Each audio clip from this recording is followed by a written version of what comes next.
What's up, teammates? I hope you watched the last video about why Mendoza's not ready and won't be ready. And that's another reason why Aiden will be the starting quarterback. But this day, this show, this time, I would like to talk about why everybody thinks Aiden is a bad quarterback. What is it that you think makes a good or a bad quarterback? I don't know. All I know is what people say is he's not good enough when they speak of Aiden. All I hear them say is Mendoza's great. They have no idea what he does. And they're big fans of Kirk Cousins, though he's been on 7 teams in 12 years. Okay. What do we do then to judge and see who or what makes a good quarterback? Okay, so this is what I did. Okay. I took these categories: completion percentage, yards, touchdowns, interceptions, sacks, rushing touchdowns, and fumbles. Okay? I took 10 players. I took those categories. I ranked those 10 players in each one of those categories. Once you get the ranking, each number comes. The player with the lowest tally is the player who has the best numbers overall as far as quarterback ability. Okay? This is just numbers. Okay? I look in, I write it down, I do the math, and then I spit it out. Okay? I think that you would think that this would make sense. Get the top categories, rank them all, who has the best average score in those categories or the lowest total score in those categories is probably one of the better quarterbacks in there. I've heard I read someone say, the stats don't say everything, and some stuff doesn't show up on the stat sheet. You're right, but it's nothing to do with talent that doesn't show up on the stat sheet. Heart, determination, leadership, stick-to-itiveness, all that stuff doesn't show up on the stat sheet, but that doesn't make them a better player. I mean, that doesn't mean the stat sheet doesn't mean anything. Sorry, it does make them a better player. It adds to the stat sheet. But the stat sheet is still the damn stat sheet. You can't see a quarterback has 15 interceptions and a heart of gold and love of his teammate and say, you know what, Funky, we'll try this guy again and again and again. He's just had a golden heart. No. You're going to look at his numbers and say, this guy does this and this guy does that, and this is where I want him to be because that's where he ranks. And no one is going to believe this. No one is going to listen to me. Everybody's going to be a contrarian on my speak when it comes to Aiden O'Connell because that's the way it is. When I never just say, I think he's great because he's great. People out there saying they think Fernando Mendoza is great just because they think he's great. I'm watching the film, interview today. Fernando Mendoza is talking about how he's just now getting comfortable with receiving the snap under center and being sure that he'll get the ball. He's just now learning how to receive a snap. And you expect him to start in a month and a half, 2 months, and be a dominating force to where we'll be able to win games with his ability, and he doesn't even know if he's confident enough to take the snap from the center. Please, who are we listening to? What are we listening to? We're not listening to anything. We're not listening to anybody's thoughts. They're listening to everybody's talk. Because if anybody heard that, the first thing they said would not be, I want him to be my next starting quarterback. The first thing they would say is, well, he has to learn that a bit better, right? It's a snap. You do it every damn play. It's the most basic thing for a quarterback. And he said that he's now getting used to it and feeling more confident that the ball will be in his hands each time. He said that today. I saw it. Well, maybe he said it. I saw it today. Maybe he said it a couple of days ago. The point is, though, he's not even comfortable taking the snaps completely. And he's supposed to be the starting quarterback that's going to send us to the Super Bowl by the time the season starts? Of course not. So, let's talk about quarterbacks who actually are in the league and actually have performed. Okay, I'll put these 10 quarterbacks because the quarterbacks that we either had a chance to play for the Raiders or quarterbacks that the team really, really wanted us to draft and were upset because we couldn't get a high enough draft pick because Aiden won the game. So everybody hated so it's Aiden's fault that we didn't get the draft pick that we wanted, so he got one of these quarterbacks that I'm about to show you on this list. And there's Kirk Cousins because he's playing for us. Okay, so this is what it's simple. Add up the numbers and present this to you. Okay, so when we go through it, all those categories again: completion percentage, total yards, touchdowns, interceptions, sacks, running touchdowns, and fumbles. Okay. I'm not going to go through all the numbers of each player, okay? It's too much to just go through and talk to you about. But I will give you the basic, simplest description of this information. And what is the most simple thing to me is we added them all up, we ranked them all up, we added the numbers, whoever had the lowest number, basically we decided should be the best on the list according to the numbers. Okay, and that should make sense. I don't think everybody can just yell and say that doesn't make sense. I think this is a good way to judge. And now I'm just going to give you numbers because the numbers surprised me too, but I'm just telling you what I put down, what I got from the stats. Okay, I got this all from ESPN.com. You can go there, you can look it all up. You can do the same math that I did if you want to, or you can look at the numbers and find a different way to explain it, or you can just say the numbers don't tell the whole story and there's other things that you have to consider that makes a player a player, like if he knows how to take a snap from under center. Let's not speak on that currently. We're still going about the numbers, and the numbers say these quarterbacks are the 10 that I got. No, the numbers don't say that. But these are the quarterbacks that I selected because of the reasons I just said. So, Caleb Williams, Jaden Daniels, everybody wanted him bad. They thought we had a chance at it.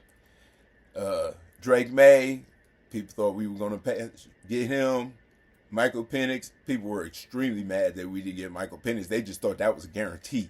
They thought that was sitting there. But we were too far back, and it's Aiden's fault that, we won that game. J.J. McCarthy, because he was available. Bo Nix, because, yes, he was also available. Then we didn't get, and that was Aiden's fault. I threw C.J. Stroud. Pardon me. I threw C.J. Stroud in here and Bryce Young in here because they were the top 2 quarterback picks the year before. Or no, they were the top 2 quarterbacks picked the year Aiden was drafted. I'm sorry, I'm not speaking with the camera. I'm trying to read this sometimes, and I'm not very good at any of this. So, that being said, this is the rankings, okay?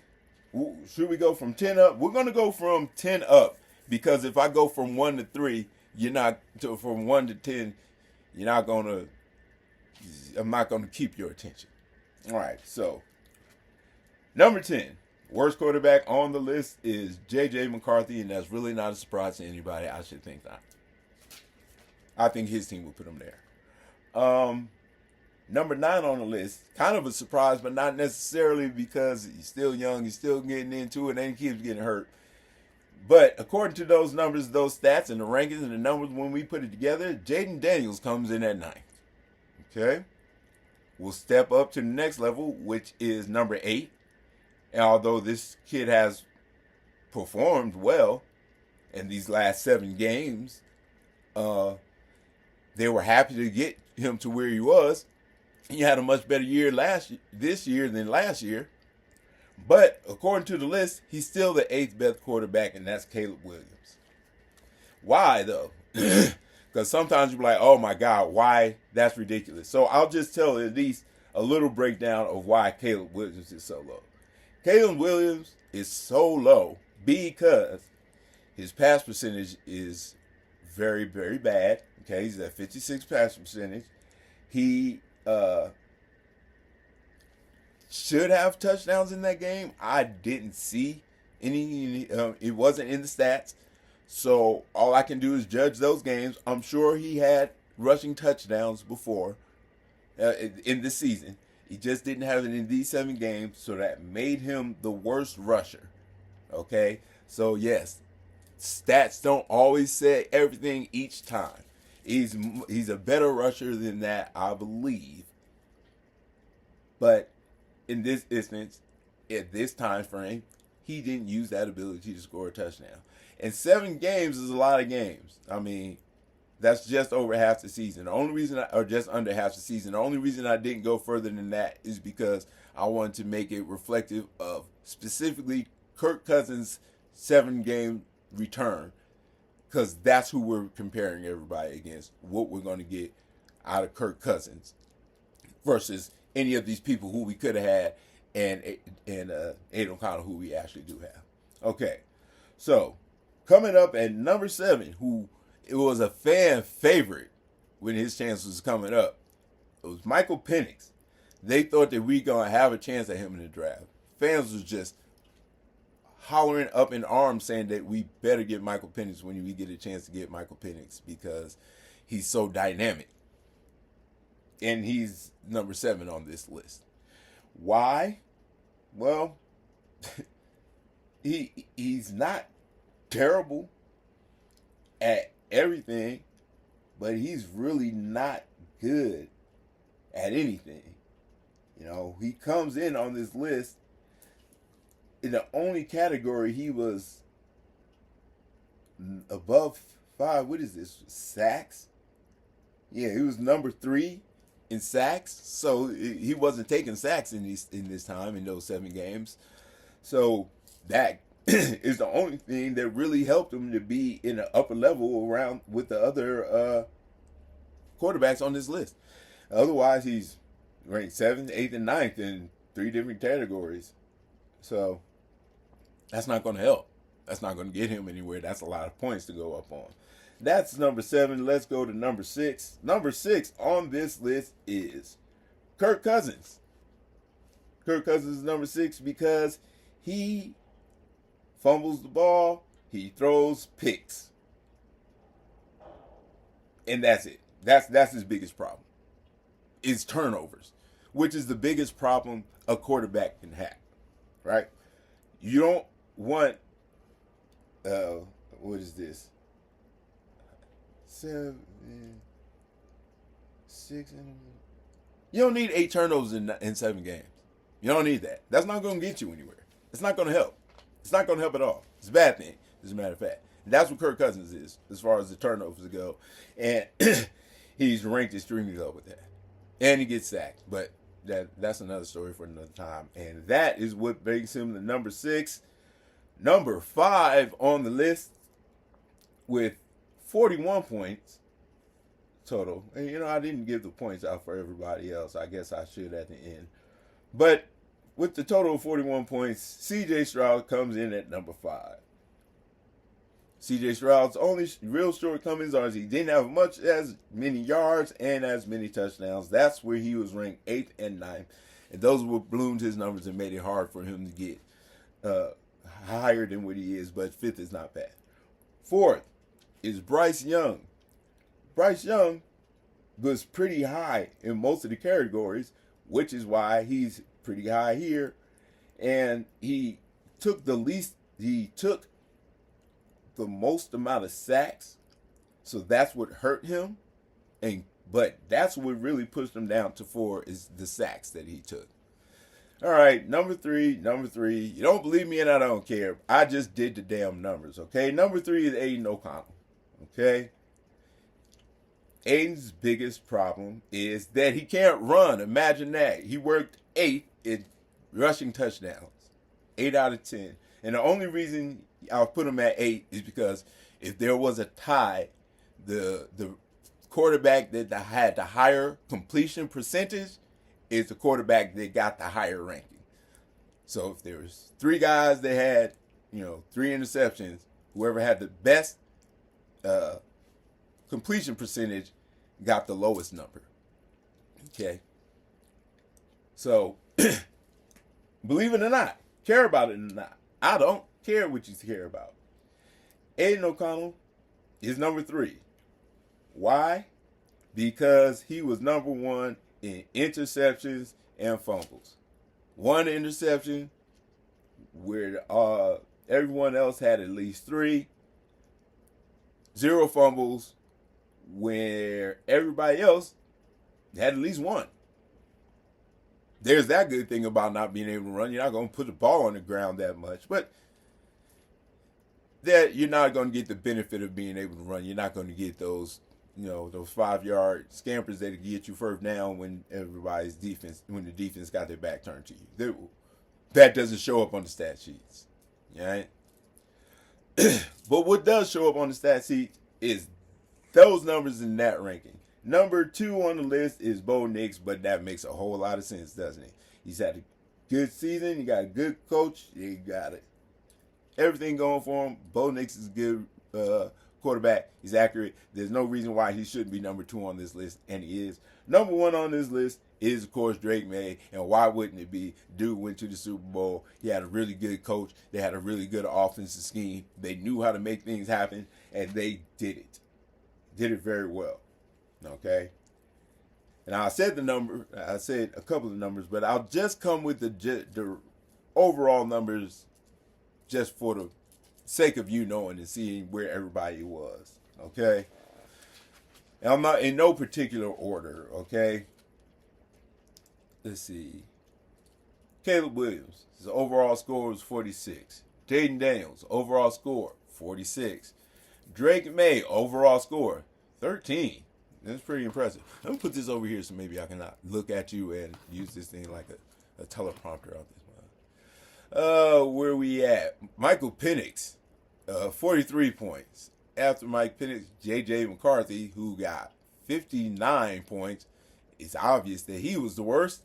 Bo Nix with 31 points is where he rolled in at number 2.